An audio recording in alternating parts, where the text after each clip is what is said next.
और कान खोल दो। आँख और कान खोल लीजिए। जय गुरुदेव।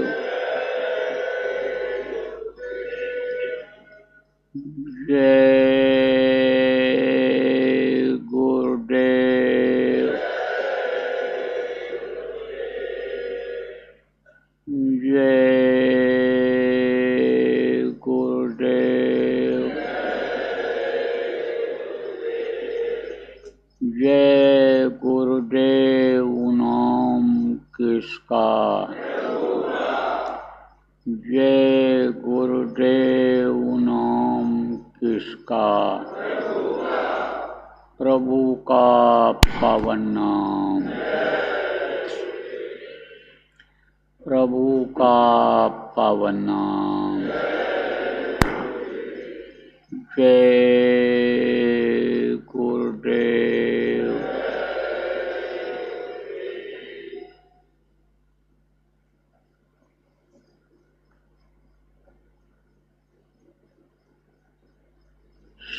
सर्वसमर्थ सर्वत्र स्मरणीय परम पूज्य गुरु जी महाराज, उपस्थित सभी साधक सत्संगी बच्चियों, आज 29 अगस्त 2024 प्रातः सुमिरन ध्यान भजन का समय बावल रेवाड़ी हरियाणा आश्रम।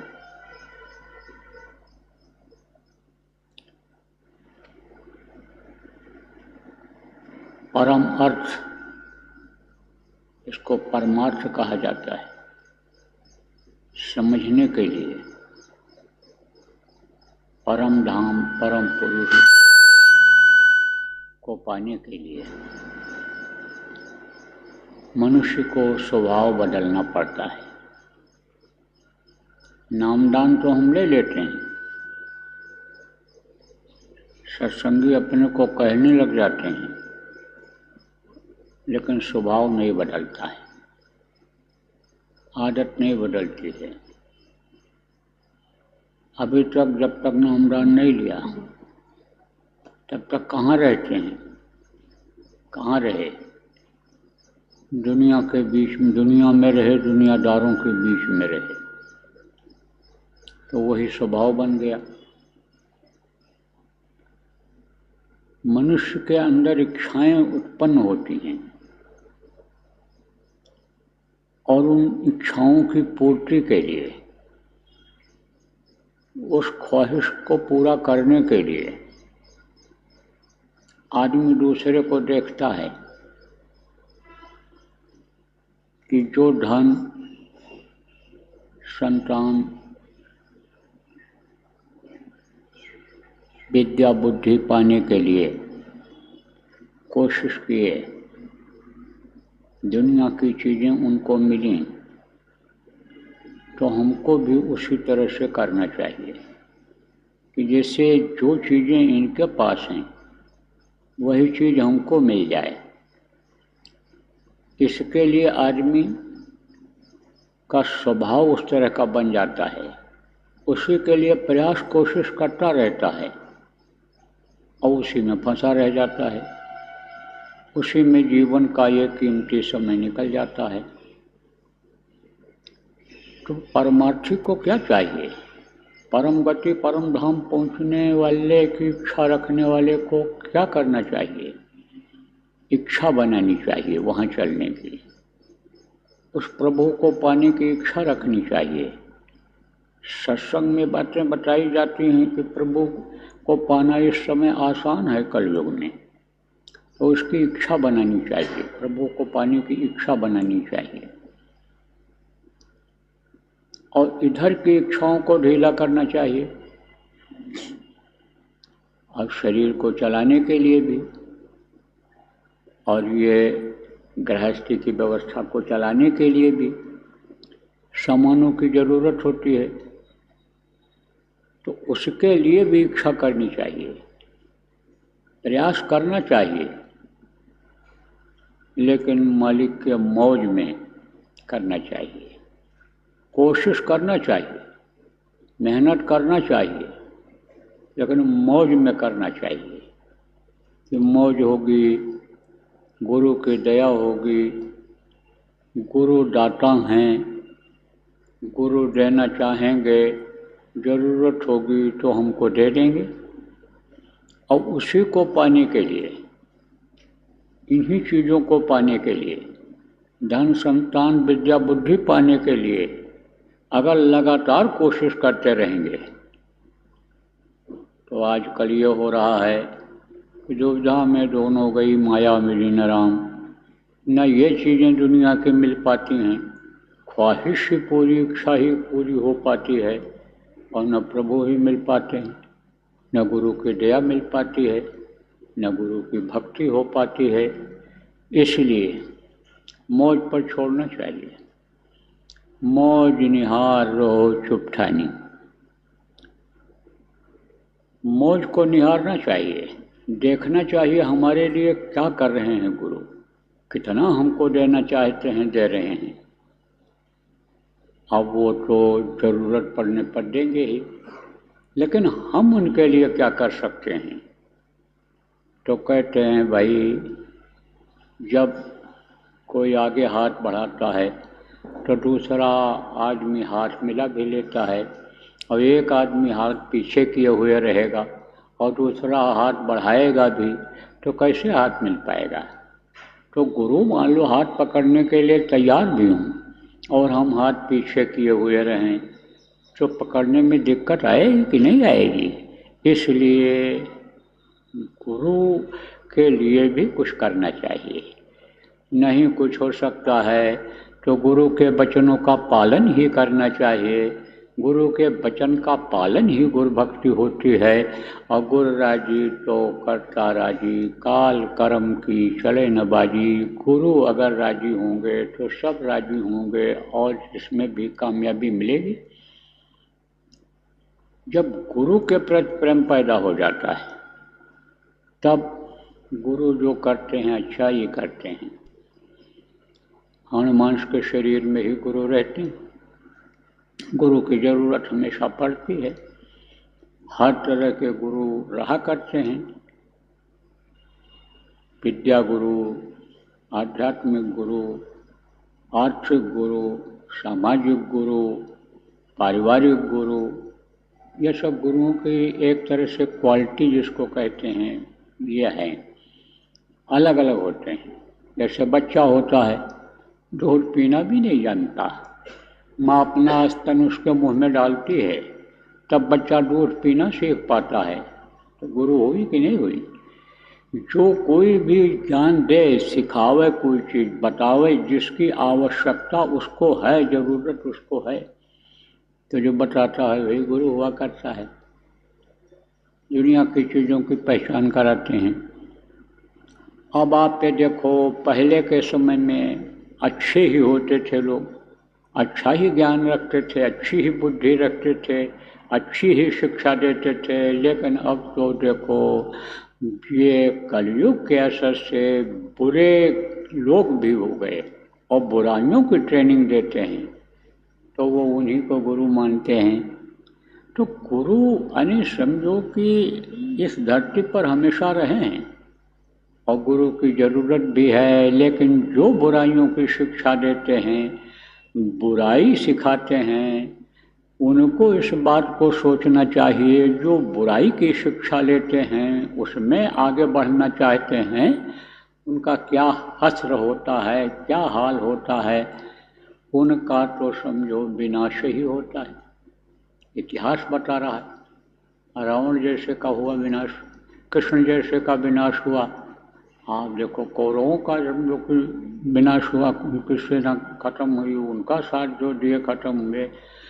और अच्छा काम जिन्होंने किया, हर रामा दल में जो भर्ती थे, जो कृष्ण के साथ थे, आज उनकी भी रासलीला रचाई जा रही है कृष्ण के साथ, आज उनकी भी पूजा हो रही है, राम के साथ हनुमान की भी, बंदर और भालुओं की, जटायु जैसा गिद्ध का भी स्वर्ण अक्षरों में नाम लिखा हुआ है, प्रात ले जो नाम हमारा, तातिन ताहे न मिले हारा, लेकिन उन सब की पूजा हो रही, उन सबका सम्मान है जो अच्छे का साथ दिए।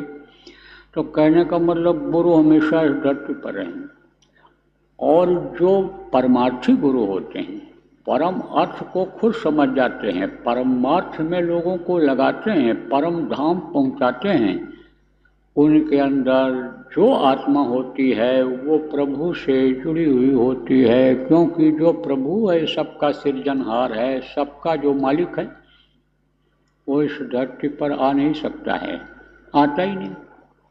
ऐसा कोई उसने विधान ही नहीं बनाया कि उसको आने का रहे, और आने की ज़रूरत भी नहीं है, क्योंकि वो तो पावर हाउस है।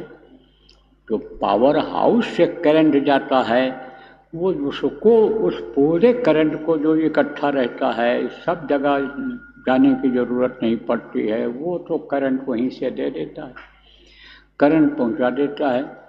आप ये समझो, जैसे ट्यूबवेल से आप पानी चलाते हो, तो ट्यूबवेल खेत खेत में नहीं जाता है, एक जगह से पानी देता है, और नालियाँ आप बना देते हो, कई खेतों में पानी चला जाता है, एक तरफ खेत में आप पानी लगाते हो, पूरे खेत में फैल जाता है। ऐसे ही समझने की ज़रूरत है। तो प्रभु तो कभी आता नहीं है, लेकिन प्रभु जो शब्द रूप में है, वो उसका जो प्रकाश है, उसकी जो रोशनी है, उसकी जो अन्य ताकत है, शब्द की ताकत सब में फैली हुई है। इसीलिए कहा गया ना, कण कण में है भगवान, कण कण में है, सब जगह पर वो है। ये जितने कण कण हैं, ये सब शब्द से जुड़े हुए हैं। देखो, कंकड़ पत्थर उड़ता है तो आवाज़ आती है, हवा तेज चलती है तो आवाज़ आती है, पानी जब कल कल बहता है तब आवाज़ आती है, आसमान से देखो बादल गरजते हैं तब आवाज़ आती है, और आग जब तेज चलती है तब देखो उसमें आवाज़ आती है। सब शब्द से ही जुड़े हुए हैं। तो प्रभु जो है वो शब्दमय है, वो यहाँ नहीं आता है, लेकिन उसकी जो धार जिसमें ज़्यादा आती है, आप ये समझो कि वही ताकतवर हो जाया करता है। पावर हाउस से करंट प्रवाहित करते हैं तो जगह जगह पर उसके सब स्टेशन बने रहते हैं, ट्रांसफार्मर बड़े बड़े लगे रहते हैं, और उससे बिजली की सप्लाई बहुत सी जगहों पर हो जाती है। ऐसे ही आप समझ लो कि जैसे एक बल्ब जल पावे, दो बल्ब जल पावे, जैसे 50 बल्ब जल जाएं तो अलग अलग उसका करंट होता है। कहते हैं भाई अब मोटर जो चलेगा ये ज़्यादा पावर से चलेगा। इसी तरह से ये जो कण कण वाले हैं, ये समझ लो एक बल्ब वाली शब्द की ताकत से हैं, हवा है, पानी है, ये सब अलग अलग। लेकिन जो वक्त के गुरु सदगुरु आते हैं जीवों को जगा करके घर ले जाने वाले, उनमें ज़्यादा ताकत होती है, उनमें ज़्यादा पावर होती है। तो प्रभु तो आता नहीं, प्रभु शब्द अन्य रूप में ही विराजमान है वहाँ पर, लेकिन वो अपने शक्तियों को इस धरती पर भेजा करता है, तो उनको पहचानने और समझने की ज़रूरत होती है। तो आप कैसे पहचानोगे? जैसे ये बिजली का तार है, अब तार को आप कैसे पहचानोगे? मोटा महीन तार से अंदाज़ा तो आप लगा सकते हो कि भाई इसमें ज़्यादा करंट होगा, लेकिन उसमें ज़्यादा होगा, लेकिन बगैर जो है वो आपके टेस्टर लगाए हुए आप पता नहीं लगा सकते हो कि कितना करंट इसमें है, करंट आ रहा है नहीं आ रहा है, कितना है, जिसका पता जब लगाओगे तब पता चलेगा। ऐसे ही जोड़ो री कोई सूरत शब्द से, जब सूरत को शब्द से जोड़ते हैं तब पता चलता है कि अपने अंदर कितनी ताकत है, कितनी शक्ति है। आत्मा हमारी कौन है, परमात्मा कौन है, इसका बोध तब होता है जब इसका बोध होता है आत्मा परमात्मा का, तब आप ये समझो कि जो आत्मा और परमात्मा का भेद बताने वाला है उससे प्रेम हो जाता है। क्योंकि इन बाहरी आंखों से तो प्रभु को देख नहीं सकते हैं, शक्ति को आंखों से नहीं देख सकते, शक्ति का अनुभव कर सकते हैं। मोटी बात समझो आप कि आपको एक मुक्का मारा जाए तो कहोगे, पूछा जाए कि चोट लगी? हाँ लगी। तो दिखाओ, तो चोट को दिखा सकते हो? नहीं दिखा सकते। चोट को टेस्ट कराओ? नहीं टेस्ट करा सकते। आपसे ही कहा जाए चोट को चाट करके देख करके बताओ कि कितना चोट लगा, पता चलेगा? नहीं पता चलेगा। ऐसे ही बाहर से गुरु की शक्ति, बाहर से प्रभु की शक्ति का अनुभव नहीं होता है। इसीलिए न तो प्रभु से प्रेम हो पाता है, न गुरु से प्रेम हो पाता है। और प्रेम किससे हो जाता है? प्रेम हो जाता है जमीन से, जायदाद से, घर से, मकान से, बीवी से, बच्चे से, पति से, सास ससुर से, माँ बाप से, नौकरी से, व्यापार से, खेती के विकास से प्रेम हो जाता है। प्रेम इससे हो जाता है। तो भाई एक जगह पर दो चीज़ें कैसे रह सकती हैं? एक साथ दो आदमी को आप कैसे याद कर सकते हो? एक साथ दो काम में आपका मन कैसे लग सकता है? मन नहीं लगता है, काम नहीं होता है, मन नहीं लगता है, कुछ पता नहीं चलता है। मन आपका कहीं लगा हुआ हो, कुछ भी आप सोच रहे हो और भोजन खाओ, नाश्ता करो, मुंह में तो डालते जाओगे लेकिन स्वाद का पता नहीं चलेगा।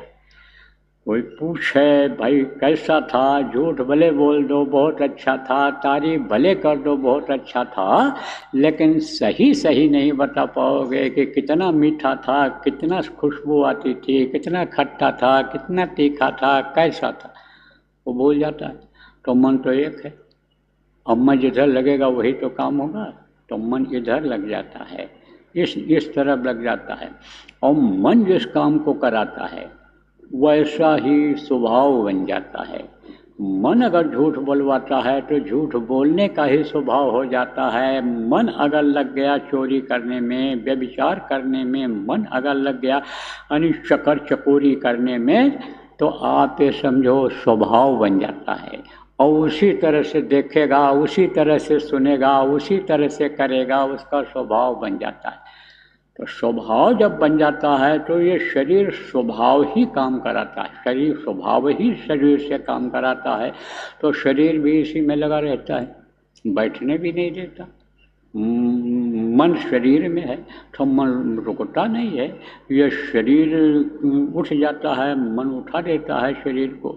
इसलिए आप ये समझो स्वभाव बदलना जरूरी होता है। स्वभाव को बदलो और आप ये समझो इधर को उधर हटाओ, और ये जड़ जमीन, ये जोरू और ये जितनी भी चीज़ें हैं प्रारब्ध पर छोड़ दो, और प्रभु से प्रेम करने के लिए, प्रभु को जानने समझने के लिए जो भी समर्थ गुरु मिले हैं प्रेमियों, उनको आप बराबर याद करते रहो, उनकी मौज पर रहो, मौज निहार रहो। चुपचानी कहा गया ना। एक महात्मा जी रहते थे, कहाँ रहते थे? उधर बाहर कुटिया बना करके, गांव से दूर बाहर भजन भाव भक्ति करते रहते थे अपने। तो गांव के लोग जाते थे, बैठते थे वहाँ, कुछ न कुछ समझाते रहते थे। आत्माओं का काम क्या है? परमार्थ के कारण संतन धरा शरीर, दूसरे को समझाने बताने, परम का अर्थ बताने, परम पद को दिलाने का ही काम हुआ करता है। तो सुनाते रहते, बताते रहते, लोग प्रभावित होते थे, जाते रहते थे। तो क्या हुआ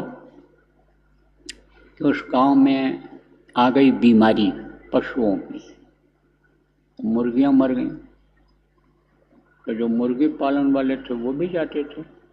आत्मा जी तो अभ्यास करते रहते थे कि जीव को पालना, जीव को खिलाना, जिसमें भी जीव हो, परमात्मा की अंश जीवात्मा जिसमें भी हो, उसको खिलाना, उसकी देख रेख करना, उसको संभालना, उसकी रक्षा करना, यह मनुष्य का कर्तव्य बनता है। क्या कर्तव्य बनता है कि जैसे बच्चे को खिलाना, जैसे औरत की देख रेख करना, जैसे बच्चियों को रोटी बना के पुरुषों को खिलाना, पुरुष का ध्यान रखना, यह कर्तव्य बनता है गृहस्थ का। ऐसे ही पशुओं की देख रेख करना, जीव जो भी पाले जाएं उनकी देख रेख करना, संभाल करना, यह कर्तव्य बनता है। लेकिन हिंसा हत्या करना यह पाप होता है। तो जैसे मैंने आपको बताया कि स्वभाव बन जाता है आदमी का, मन उसी तरफ चला जाता है, स्वभाव की तरफ चला जाता है। अब जैसे देखो बकरा लोग पालते हैं और बकरी का बच्चा पैदा हुआ, बच्चे की तरह से उसको नहलाएं धुलाएंगे, खिलाएंगे, गोदी में लेकर के घूमेंगे, प्यार करेंगे। लेकिन एक वक्त साल में आता है ऐसा कि उस दिन उसी को कजा कर देते हैं, उसी को मार देते हैं, बकरे के बच्चे को ही मार करके खा जाते हैं।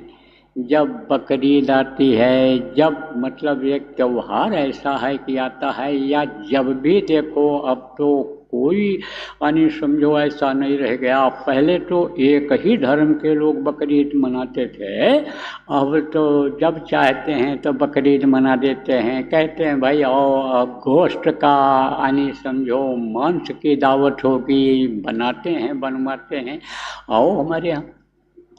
तो अब आप सोचो कि वो उनका एक तरह से स्वभाव बन गया। ऐसे ही स्वभाव वाले उस गांव में भी थे, तो मुर्गियों को पालते थे, मार करके खा जाते थे। तो कुदरत का खेल देखो, कुदरत ने क्या किया, बीमारी पैदा कर दिया और वो जानवर मर गए। कौन? मुर्गी, मुर्गा, चूजा जो भी थे वो सब खत्म हो गए। पक्षी में भी समझ लो कि आ जाते हैं, और जब उड़ते भी उड़ के पहुंच जाते, पक्षी में भी आ जाते हैं पैरों। तब लोग गए जो मुर्गी पालन किए हुए थे, महाराज हमारी मुर्गियां मर गई, सब मुर्गे मर